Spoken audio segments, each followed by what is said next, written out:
tentar compreender um pouco mais do Evangelho, da doutrina espírita. E nada é coincidência no mundo, né? Daniel abre justamente uma página chamada Ansiedade. E aí tem uma receita de Pedro: lançai sobre Jesus as vossas ansiedades. E na reflexão da Bíblia, em vários momentos, fala sobre ansiedade, e uma delas, Paulo também dá uma receita: não andeis ansiosos por coisa alguma. É uma carta aos Filipenses, capítulo 4, versículo 6. E por que será que uma coisa que foi escrita, frases escritas há 2000 anos, fazem tanto sentido para a gente? Fazem tanto sentido no contexto atual? Se a gente repetir isso para qualquer pessoa daqui, para mim, para qualquer pessoa lá fora, fala, não fique ansioso, a pessoa vai dizer, nossa, é muito difícil, eu estou ansioso com alguma coisa, tem alguma coisa que está me consumindo, alguma coisa que está me incomodando. Seja o filho na escola, né, a entrada do filho na escola, ou passar de ano, ou qualquer tarefa do filho, até um problema mais difícil, uma falta de emprego, de um ente querido, da própria pessoa. Então tudo hoje nos leva para um mundo de uma ansiedade muito forte, muito frequente. E por que isso está acontecendo? E o que a gente tem que fazer nesse meio todo? O que nós podemos fazer? Porque é muito difícil nos manter sem ansiedade, nos mantermos numa paz infinita, numa paz eterna, como se nada nos abalasse. Então, durante o estudo, a gente vai vendo, vai entendendo um pouquinho da mensagem do Espiritismo, também, juntamente com o Evangelho de Jesus, que essa ansiedade é necessária, porém ela tem que ter um limite, tem que ter uma certa dose, porque senão a gente acaba entrando no ritmo que está no mundo e acaba se perdendo no meio dessa ansiedade. E da onde vem essa palavra, né, essa ansiedade? Da onde vem isso e como que essa palavra surgiu? Os antigos havaianos, eles se preparavam para cerimônias religiosas com rituais de profunda respiração. Na época, eles tinham um ritual de tempo, uma necessidade de respirar para poder fazer os seus rituais, para prepararem os seus rituais. Aí, quando os colonizadores americanos e europeus começaram a chegar na época para colonizar o Havaí, eles entraram no arquipélago a partir do século XIX. E eles não se importavam com os rituais que os havaianos tinham, não se importavam nem um pouco, achavam que era bobagem, aquela espera toda, aquela respiração. Vai comer, respira, pensa, entra em sintonia para depois fazer alguma coisa. Vai fazer uma prece, entrar em sintonia, fazer uma respiração. E os europeus achavam aquilo muito desnecessário, não é necessário fazer isso. Então eles sempre já estavam numa correria. E aí os havaianos batizaram eles de haloi, que são sem fôlegos. São aqueles que não respiram, né? Aqueles que são ansiosos. Então daí já começa a ver que a sociedade, que nós fazemos parte, a sociedade ocidental, já é uma sociedade ansiosa por natureza. Já é uma sociedade que não respira muito século, né? Que não se acalma, que não para. E Paulo já vem nos advertir, bem antes do século XIX, lá há 2000 anos atrás: não andeis ansiosos por coisa alguma.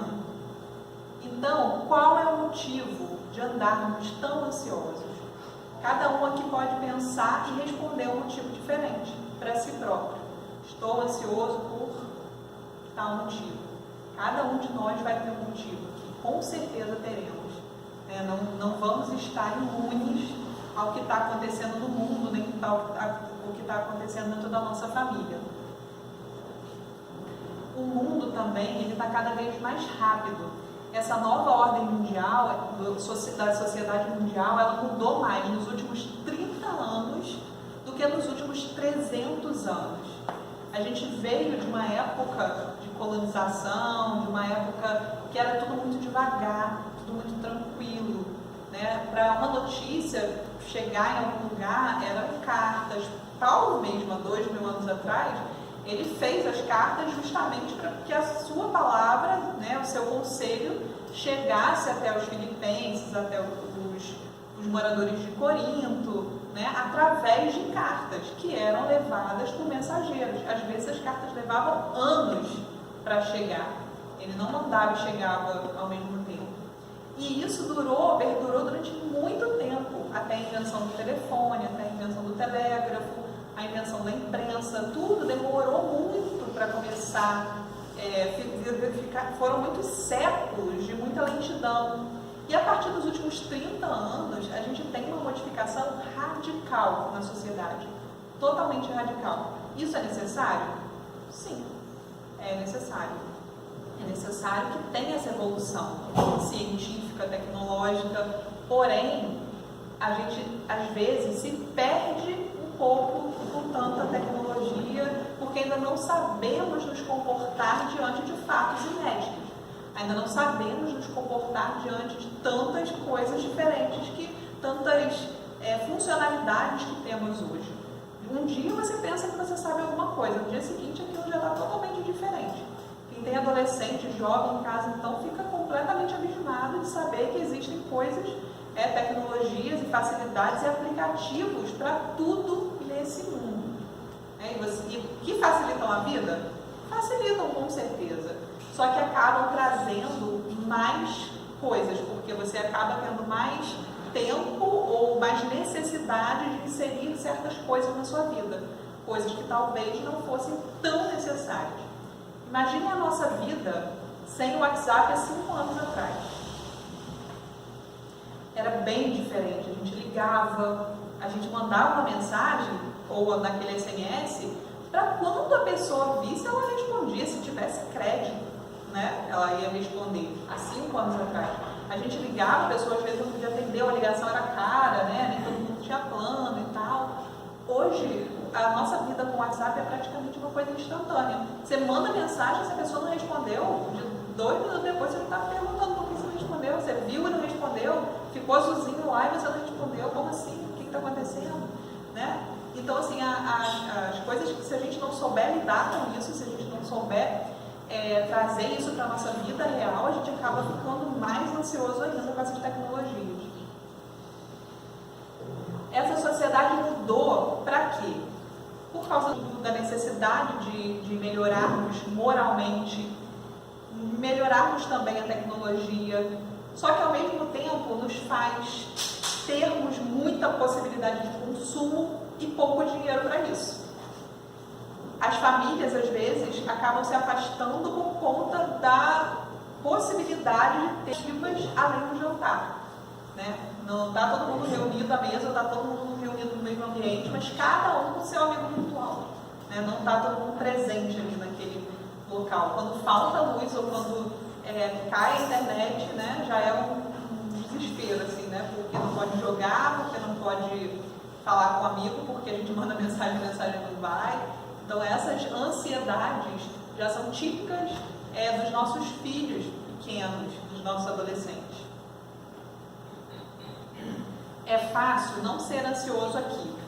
A gente chega na casa espírita, a gente sente aquele clima de paz, né? A gente liga o celular, fica 1 hora aqui, tranquilo, sentindo a vibração. É bem fácil, assim. A gente fala assim, não tem tanta ansiedade assim, vai passar, você tenta mentalizar. Né? Aí você começa a sentir uma certa paz. Mas agora a gente sai daqui e enfrenta qualquer dificuldade, qualquer probleminha. Será que é fácil não ser ansioso? Num trânsito que não anda, numa pessoa que só chega atrasada, que a gente está esperando, numa fila de banco, numa fila de hospital.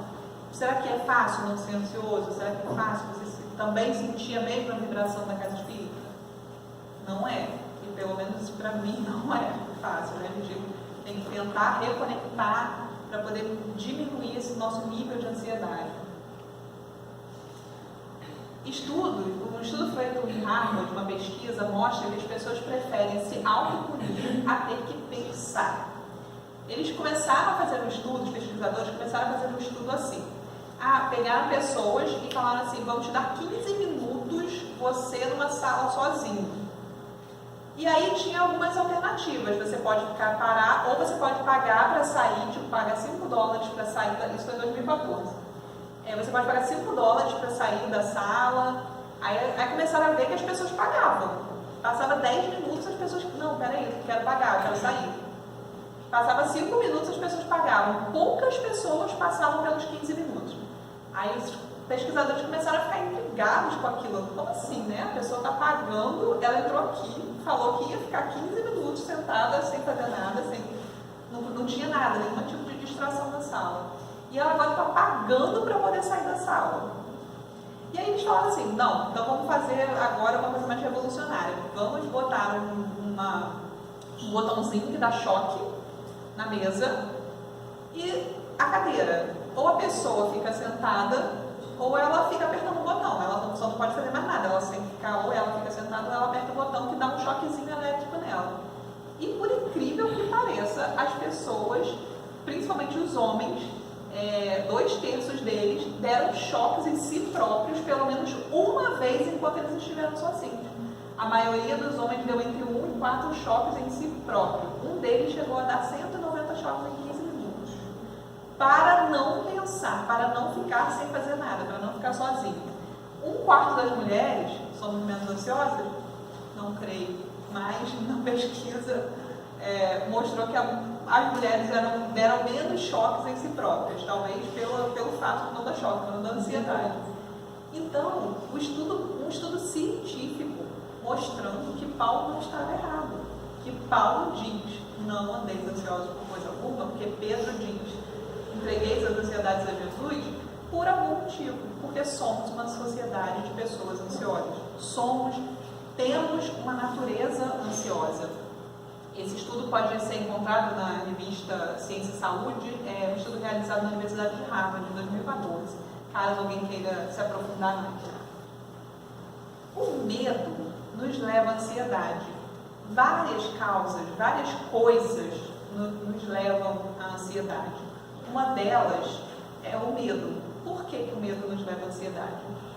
O medo do desconhecido, de não sabermos qual a porta escolher.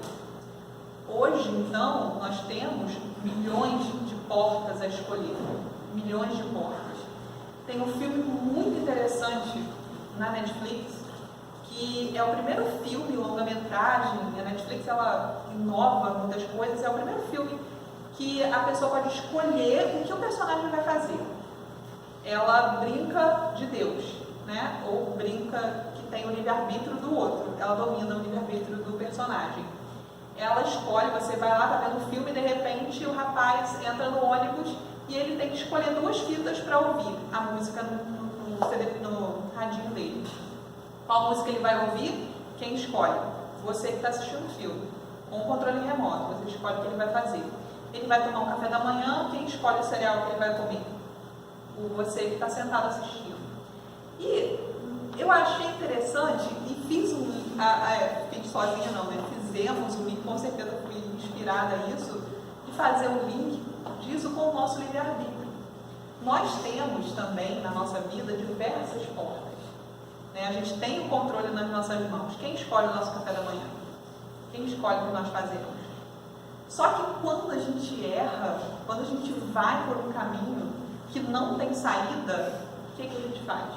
A gente volta para a porta de novo para escolher. E o filme é igualzinho. Chega num certo momento que você escolheu alguma coisa, mas o personagem não tem solução àquilo que você escolheu. Aí ele volta para você escolher de novo. Ele volta no mesmo ponto anterior. Se você escolheu uma coisa que não tem saída, que é como se fosse um labirinto, bateu com a cara na porta, na parede, você vai voltar e vai escolher a outra opção. É igualzinho na vida. A gente tem medo dessas escolhas, né, do que a gente vai fazer, mas a gente tem como voltar. A gente sempre tem como voltar, porque Deus está sempre nos perdoando. Ele sabe que somos ainda muito infantis, muito crianças, que vamos fazer as escolhas erradas, que a ansiedade vai nos levar por caminhos errados, mas a gente sempre tem a opção de voltar. Né? Que não seja, talvez, nessa, mas nós que somos espíritas e acreditamos na reencarnação, podemos entender que também, através de outras oportunidades na vida, a gente também acha outros caminhos. também escolhe outros caminhos. Às vezes a gente se lembra, não conscientemente, mas inconscientemente, de que errou e acaba não cometendo erro, né? Naquela outra vida a gente cometeu e nessa a gente vem, nossa, com horror de cigarro. Talvez eu tenha morrido, né, de câncer de pulmão na outra encarnação de tanto fumar. E nessa a gente tem horror, então aquele medo, né, aquela coisa ruim já vem para poder a gente mostrar que a gente errou e a gente tem como voltar. Então a gente não tem que ficar ansioso querendo logo abrir a porta certa. A gente não tem que ter ansiedade para poder de errar, de ter medo de errar. Porque se a gente errar, a gente vai ter outra chance. A culpa nos leva também à ansiedade. Muito comum a gente estar no trabalho pensando, como eu queria estar de férias, como seria maravilhoso se eu estivesse de férias. Aí você está de férias, está lá na praia, pensando assim, gente, eu tenho conta para pagar, eu estou aqui na praia, estou gastando dinheiro, se eu não vendendo esse picolé é caro, eu estou comprando, e a conta de luz que vai chegar no final do mês, né? Quem não pensa assim, quem não vive com esse tipo de ansiedade, são pequenas coisas que nos levam a vivermos sempre num nível de ansiedade bem alto, porque a gente sempre está pensando numa coisa ou em outra. Uma mãe que trabalha fora fica lá, meu Deus, eu estou aqui, não sei onde meu filho está com quem, se comeu, se não comeu, se tomou remédio, se não tomou, se estava na hora se alguém lembrou de fazer tal coisa, liga para alguém, liga para a mãe, liga para a empregada, liga para não sei quem. Quando está em casa, está lotada de coisa para fazer, aí tem o trabalho de casa, e aí acaba pensando, poxa, perdi tempo no trabalho sem estar com meu filho, quando chega em casa não está com o filho porque tem um monte de coisa para fazer. E aí você vai dormir e fala, caramba, eu podia ter ficado mais 5 minutos, podia ter ficado mais 10 minutos, você começa aquela culpa, no dia seguinte a rotina nos engole e fazemos tudo novamente. Quem não passa por isso? Qual de nós, né, não passa por essas ansiedades? E o que isso nos leva? A tomar um remédio para dormir, porque é muito mais fácil você tomar um remédio para dormir do que ficar pensando nisso tudo.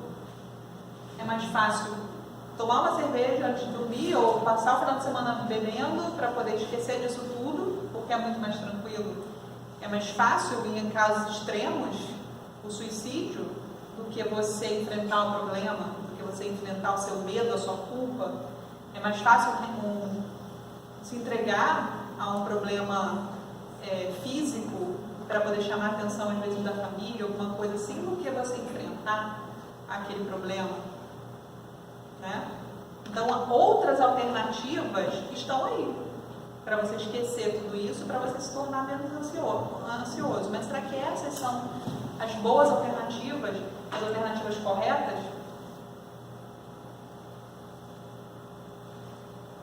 Quanto mais ocupados nós ficamos, menos tempo passamos com a pessoa de quem temos mais medo, nós mesmos. Carregamos a culpa de várias vidas e às vezes não percebemos tal fato. Então, às vezes a gente se ocupa demais, quer não ter tempo, né? Quem aqui já passa para alguém e fala, a gente precisa se ver, nossa, eu tô sem tempo, nossa, eu tô sem tempo, a gente precisa se falar, nossa, eu tô sem tempo, tô trabalhando muito, tô fazendo muito isso, não é verdade? E a gente acaba se acumulando muitas funções. E não é da sociedade atual. A gente tem muitas funções. Temos, mulheres e homens, temos muitas funções. E isso acaba ocupando o nosso tempo, ocupando a nossa mente de tal forma que a gente acaba passando, ficando ansioso e esse nível de ansiedade bem alto sem perceber. Durante a rotina, durante o mês, durante o ano, e daqui a pouco o ano passou e a gente nem viu. Paulo entendia muito desse assunto. Ele não era inocente nesse assunto, né? Ele entendeu que ele errou, que ele fez muitas coisas erradas, mas ele teve a certeza, nesse momento, nas portas de Damasco, que a partir daquele momento ele não precisava mais ser ansioso.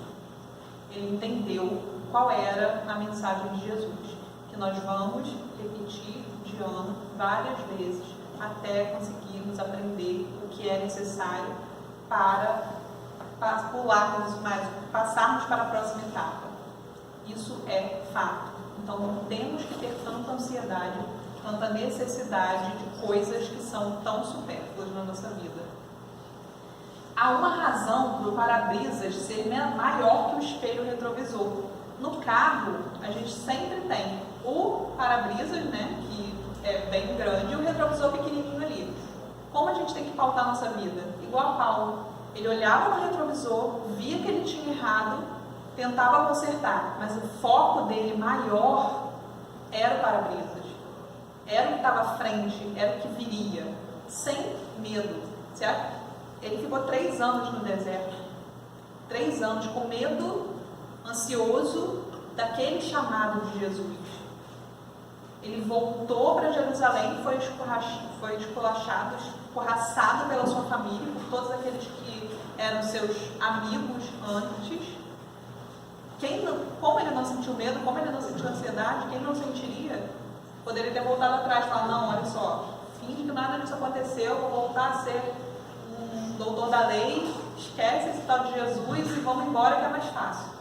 Do que olhar para frente sem saber o que viria pela frente, e não foi fácil para ele, e nem é para ninguém, mas ele teve coragem, ele olhou para o para-brisas. E ele diz assim, esquecendo-me das coisas que ficaram para trás, e avançando as que estão adiante, prossigo para o alvo, a fim de ganhar o prêmio do chamado celestial de Deus em Cristo Jesus. Então Paulo tinha certeza que ele só podia olhar para frente, que o retrovisor estava ali para lembrá-lo do que ele tinha feito, mas não para servir de foco. O foco era o que vinha pela frente, o futuro, mesmo que desconhecido, mesmo que fosse um passo de cada vez. O trapezista voador, que essa no caso é representada pela mulher, ela precisa confiar no trapezista que se chama pegador. No grande ato do trapézio da vida, nós somos os voadores e Deus é o nosso pegador. Só precisamos confiar e voar.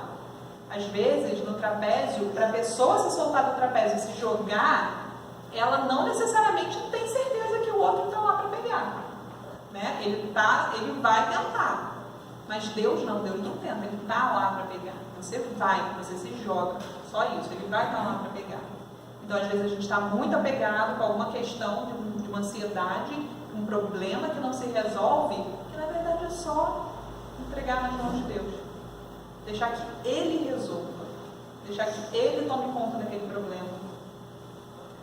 A ansiedade é necessária para nos manter em alerta, atentos ao perigo. Mas viver ansioso cria um sistema de alarme mental que nunca desliga. A ansiedade é necessária para fugirmos de um leão. Quando a gente vira um leão passeando na rua, não tenhamos dúvidas, corramos absurdamente. Quando a gente vê um cachorro muito bravo, a gente atravessa a rua. Quando a gente vê um perigo, a gente tem um sinal de alerta. Né? Aquilo tudo, o corpo, a adrenalina, tudo aquilo que acontece no nosso corpo. Isso é necessário? É necessário para que sobrevivamos. Porém, se a gente viver nesse estado de ansiedade, esse estado mental de ansiedade, isso nos leva a doenças físicas, a doenças psicológicas, porque você começa a formar um padrão mental de ansiedade que nunca se desliga, e o corpo nunca desliga, e aí sim voltamos lá, precisamos dos remédios, precisamos da bebida, precisamos da droga, precisamos daquilo tudo para poder desligar, porque a gente está sempre no nível alto da ansiedade. Podemos usar as palavras de Paulo para desligar o nosso alarme da ansiedade. Alegrem-se sempre no Senhor. Paulo não diz, alegrem-se somente nas férias. Alegrem-se quando estiverem com os amigos. Alegrem-se quando o dinheiro estiver na carteira. Alegrem-se quando a mesa estiver farta. Ele não põe parênteses, ele não põe vírgula, ele não põe nada. Ele diz, sempre alegrem-se, sempre no Senhor. E o que é a alegria? É o sorriso estampado?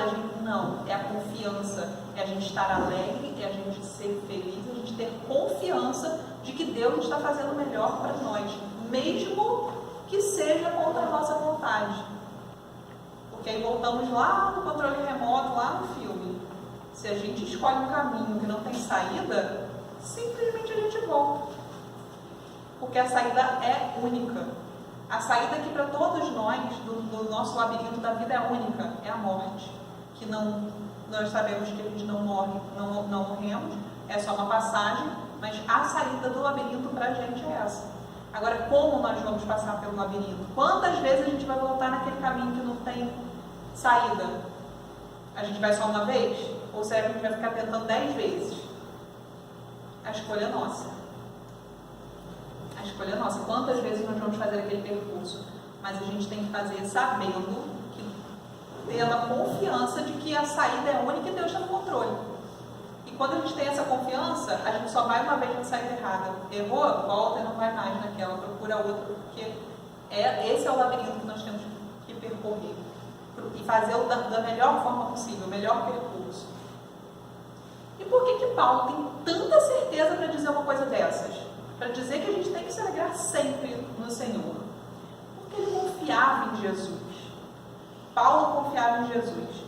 Aqui, o exemplo da partilha dos pães e dos peixes. Os discípulos falam, antes da multiplicação dos peixes, olha o que Jesus já tinha feito. Curado lepra, curado a serva do centurião, curado a sogra de Pedro, acalmou o mar violento, curou o paralítico, curou a mulher doente, que estava doente há 12 anos, ressuscitou uma menina, transformou água em vinho e curou o inválido. Os discípulos sabiam disso? Sabiam. Todo mundo sabia disso, que Jesus tinha feito isso antes da multiplicação dos pães e dos peixes. Só que os discípulos eram humanos, como nós somos humanos. E eles tiveram o quê? Medo. E sendo chegada a tarde, os discípulos aproximaram-se dele dizendo, o lugar é deserto e a hora já é avançada. Despede a multidão para que vão para as aldeias e comprem comida para si. Mateus narra no capítulo 14, versículo 15. Olha a audácia dos discípulos de dizerem para Jesus que despedisse a multidão porque não teriam comida para todos eles. Eles confiaram em Jesus. Eles sabiam que Jesus tinha feito tudo aquilo antes, mas eles não confiaram. Será que nós somos diferentes dos discípulos? Nem muito, né? A gente não confia, a gente quer se meter no assunto, a gente quer dizer o que é da nossa, o que nós queremos, não o que ele quer. A gente acaba não confiando. Fazemos como os discípulos, né? Queremos mandar em Jesus, dizer para ele o que fazer. Os próprios discípulos sentiram ansiedade e não confiaram no Mestre. Qual é a nossa ansiedade? Confiemos todas elas em Jesus e sejamos gratos agora pelo que nós já temos, assim como Paulo disse aos Filipenses. Não digo isso como por necessidade, porque já aprendi a contentar-me com o que tenho. Sei estar abatido e sei também ter abundância. Em toda maneira, em todas as coisas, estou instruído tanto a ter fartura, porque tudo posso naquele que me fortalece. Então Paulo fala, por quê? Eu sei, eu já passei por coisas muito difíceis. Não foi fácil, mas tudo posso em Jesus. Eu confio. Eu entrego para ele a ansiedade, o medo de não ter comida para essas 5.000 pessoas, para essa multidão aqui. E ele pega 3 peixes, alguns pães, e todo mundo come e ainda sobram 12 cestos de comida. 12 cestos. É um milagre? A ciência está aí para dizer o que Jesus... Ainda não está aí para dizer o que Jesus fez. A gente também não tem capacidade de alcançar o que ele fez como a Karina falou na semana passada, que do tipo de espírito que era Jesus, ele era muito fácil para ele fazer isso, não tinha muita dificuldade, nós aqui ainda não sabemos fazer. Então, eles não confiaram na grandeza de Jesus. E nós, que nem vendo Jesus nós estamos, nem olhando, nem conseguimos enxergá-lo fisicamente. Se os discípulos tinham ansiedade, por que nós não teremos?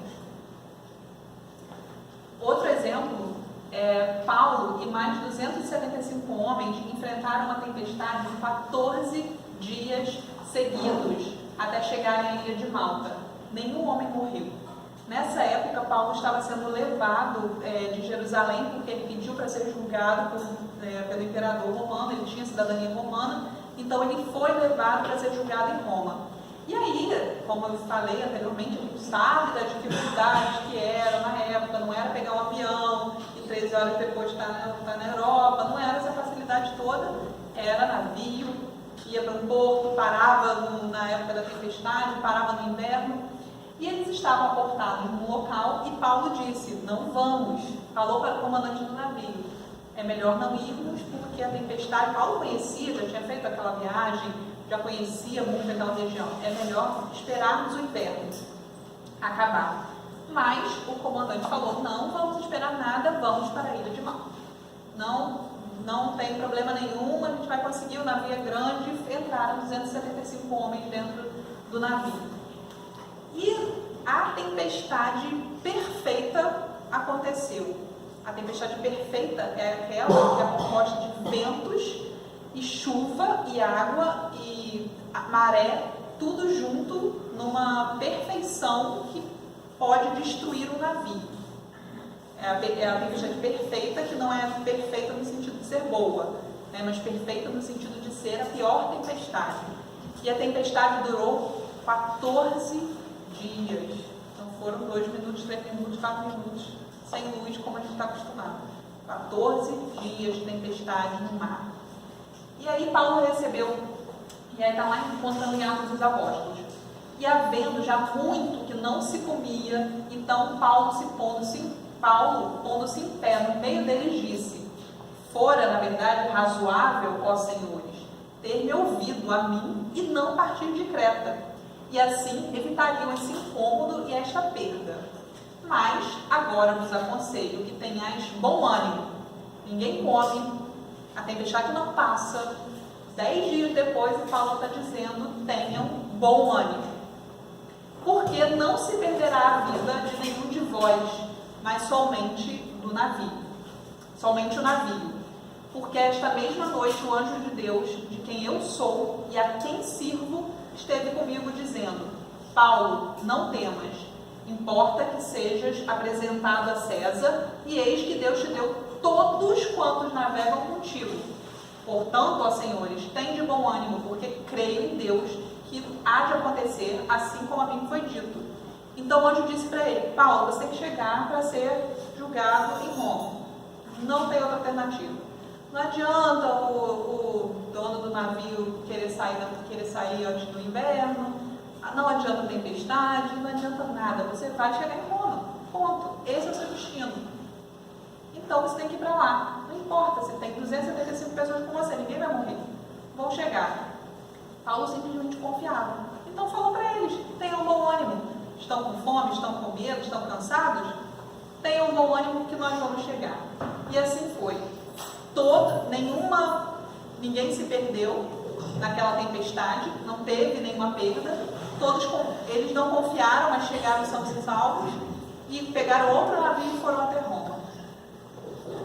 E será que a gente pode aguentar as nossas tempestades? Que duram às vezes 10 minutos, 15 minutos, 20 minutos? Será que a gente aguenta nós aguentaríamos uma tempestade dessas, como Paulo passou? Será que nós podemos não nos manter ansiosos para podermos aguentar essa tempestade? Nos alegrarmos no Senhor? E Paulo diz, repetindo, mas agora vos aconselho a que tenhais bom ânimo, porque não se perderá a vida de nenhum de vós, mas somente a do navio. Então Paulo tinha certeza, era só o navio que ia se perder.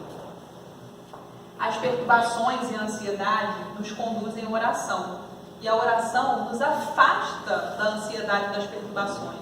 Então, uma das maneiras que nós podemos utilizar para poder diminuir a nossa ansiedade é através da oração, porque ela vai conseguir nos afastar da ansiedade, das perturbações. Às vezes a gente está tão ansioso, está tão nervoso que a gente não consegue orar. A gente não consegue mentalizar a oração. Passa 2 minutos, você já está pensando no problema de novo. 2 minutos? Não. 15 segundos. Depois que você inicia a oração, você já está lá acontecendo o problema de novo. gente já voltou lá no problema e está de novo com aquilo, e tenta voltar para a oração, e a gente está de novo lá no problema, 12 segundos depois, e o ciclo se repete. Então, nessa hora a gente respira, faz uma oração decorada, para poder tentar manter o foco, né? Tenta voltar todas as vezes, para a gente poder diminuir a nossa ansiedade, respira, para poder voltar e tentar fazer uma oração, para não nos mantermos nesse padrão absurdo de ansiedade no qual a sociedade nos remete o tempo todo. A resposta para a cura de toda a nossa ansiedade reside em nossos pensamentos, no domínio que nós temos sobre ele, na maneira como nós vamos manter o foco naquilo que nós queremos. Vamos fazer oração? Vamos fazer oração. Vamos dar atenção ao filho? Vamos dar atenção ao filho. Vamos assistir televisão? Vamos assistir televisão. Né? A gente também não tem que se punir de estar um momento, eu estou aqui vendo televisão, nossa, mas tem a nossa para lavar, estou com a perna para cima, estou tão cansada, mas tem que fazer não sei o que lá, e estou aqui, estou vendo esse filme. Então a gente está focado naquilo que a gente está fazendo, para poder, mesmo que seja no momento que estamos relaxando, que estamos sem ter o que fazer mesmo, porque também é necessário, né? O ócio também é necessário, para a gente poder botar a nossa mente mais calma, concentrada em alguma coisa, para não ficar nesse nível eterno de ansiedade. Inquestionavelmente, todas as aflições e todos os nossos desapontamentos que aturdem o ser humano procedem do espírito. Então, Joana de Ângeles fala nesse livro Conflitos Existenciais, na página 69, psicografia do Divaldo, que todas as nossas aflições e desapontamentos procedem do nosso espírito, que é atado aos conflitos que se derivam das malogradas experiências corporais passadas. Ou seja, somos resultado do que nós experimentamos nas outras vidas. E se vivemos ansiosos durante todas essas vidas por conta do medo, da culpa, de tudo isso que a gente acabou de ver, isso traz resultados hoje na nossa vida de ansiedade, de medo, de culpa novamente. Joana de Ângeles fala todas as aflições e desapontamentos, todos os nossos medos procedem do nosso espírito, das experiências que nós tivemos. Então, será que a gente tem que aprender com isso? Será que a gente tem que olhar melhor para a gente mesmo? Né? A tão falada reforma íntima nos livros da Joana, que o Divaldo tanto fala. Será que é necessário a gente olhar qual é o nosso medo, qual é a nossa aflição, o que eu aprendo com isso? O que eu posso sair dali melhor? Não sei se vocês conseguem pensar num prisma, né? Alguma coisa que a gente vê assim, às vezes brilhando, uma luz, você coloca um prisma na janela e ele acaba iluminando, fazendo um arco-íris, assim, entra uma luz por ali, né, que Newton descobriu isso, entra uma luz por ali e reflete um arco-íris. E é como se a gente pudesse botar isso na nossa vida. O prisma é um obstáculo. A luz é o problema que vai passar por ali e aquele obstáculo está dentro da gente. Passou por ali, a gente tem que refletir outra coisa.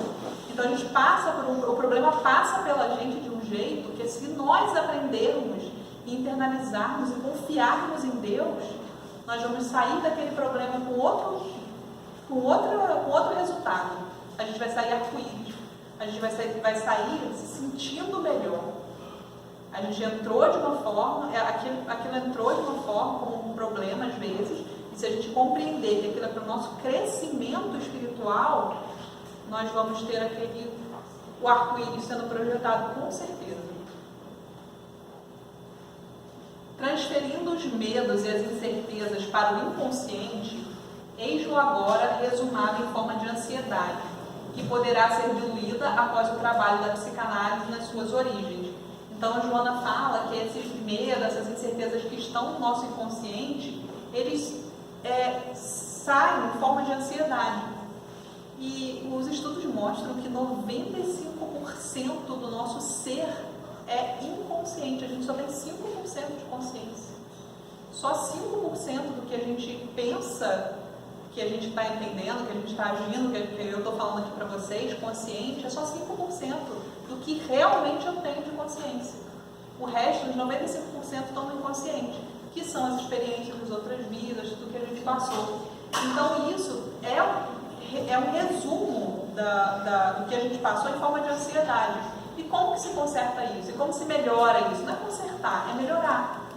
Porque cada dia é o horário diário, é cada momento, é cada local, é o local que às vezes, é o problema que às vezes chega e você respira antes de falar alguma coisa ou antes de tomar uma atitude ruim.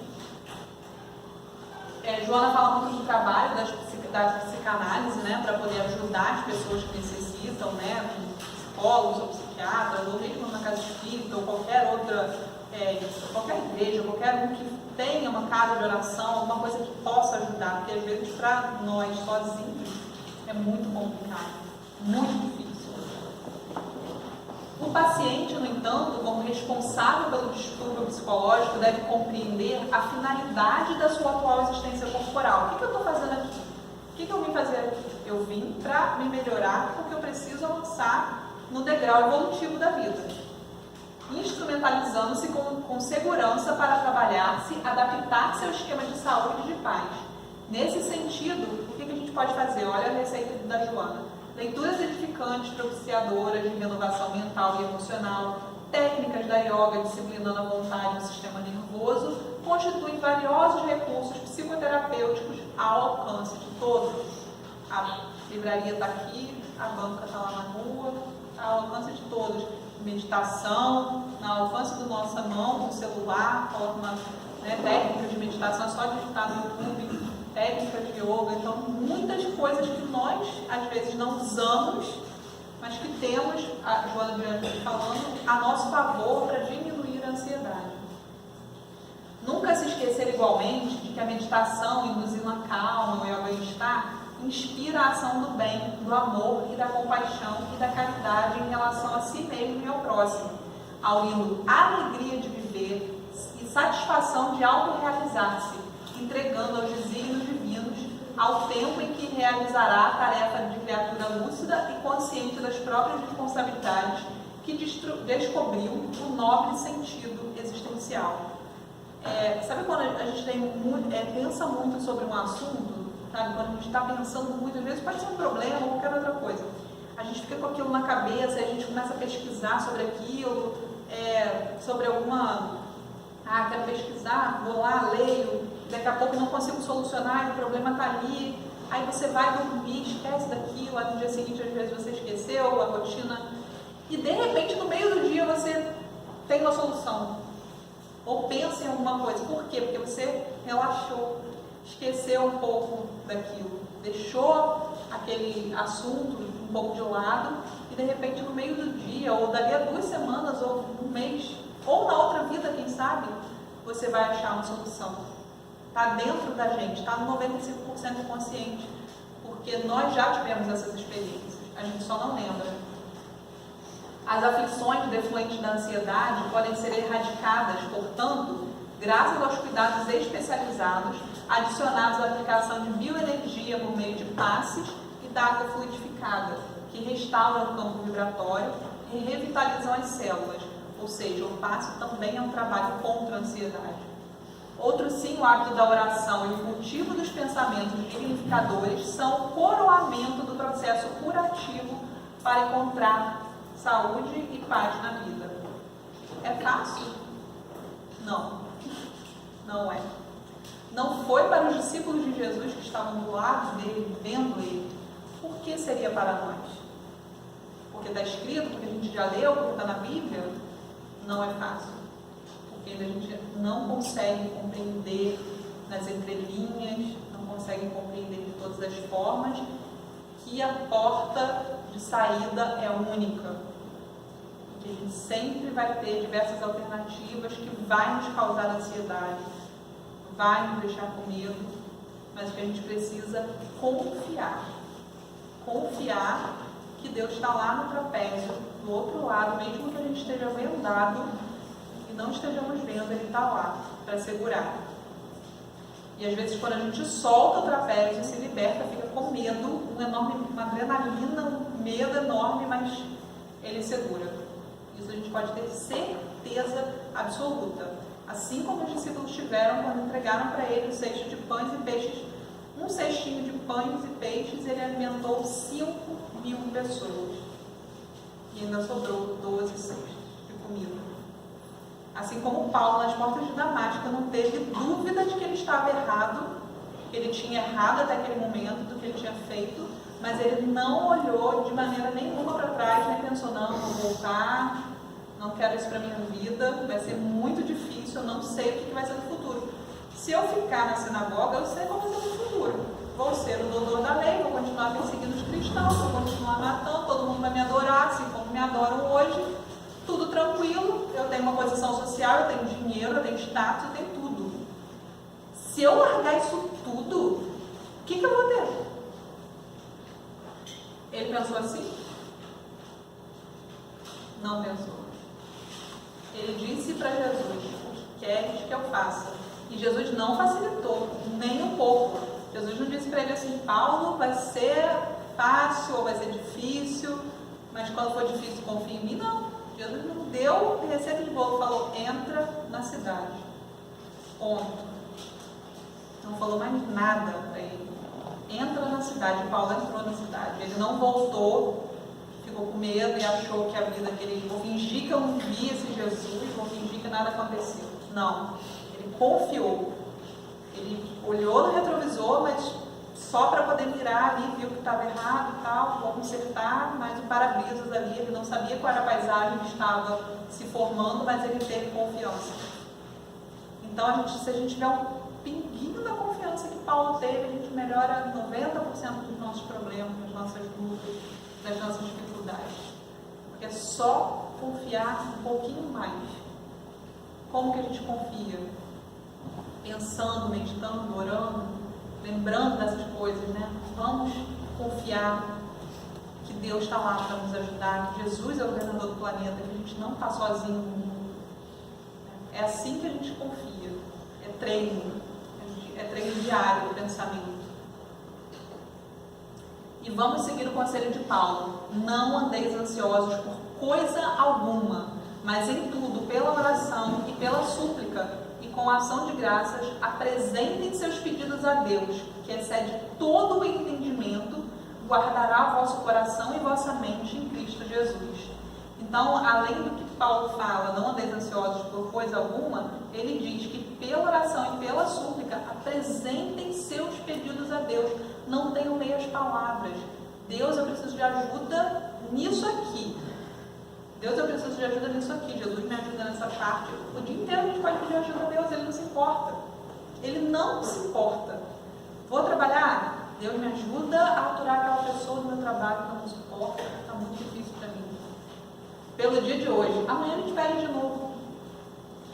Deus me ajuda a suportar a dificuldade financeira desse momento. Eu preciso de uma ajuda, preciso de apresentar os nossos pedidos. Não é dizer qualquer coisa, agradecer e um pedido. A gente pode pedir? Pode, mas o que a gente está pedindo? A gente agradece pelo que a gente tem e a gente pede paciência, pede resignação, resiliência. Isso é que a gente tem que pedir. Porque quando a gente pede essas coisas, a gente fica fortalecido e acha a solução para os nossos problemas e a ansiedade diminui. E tem uma passagem de Emmanuel que diz assim: aguarda o tempo. Aconteceu talvez o que não esperavas. O lado contra te ironiza. O sentimento ferido te aborrece. Entretanto, reflete nas bênçãos que a divina providência já te concedeu e procura sorrir. Não te disponhas com ninguém. Continua trabalhando e servindo em paz. Aguarda o tempo na certeza de que pelas circunstâncias da vida, nas páginas do tempo, é que se manifesta mais claramente a voz de Deus. Então, ele diz, não foi do jeito que você queria, não estava do jeitinho que a gente queria, não tem problema, aguarde, confia, porque Deus está no controle, Jesus é o nosso governador, Ele está no controle.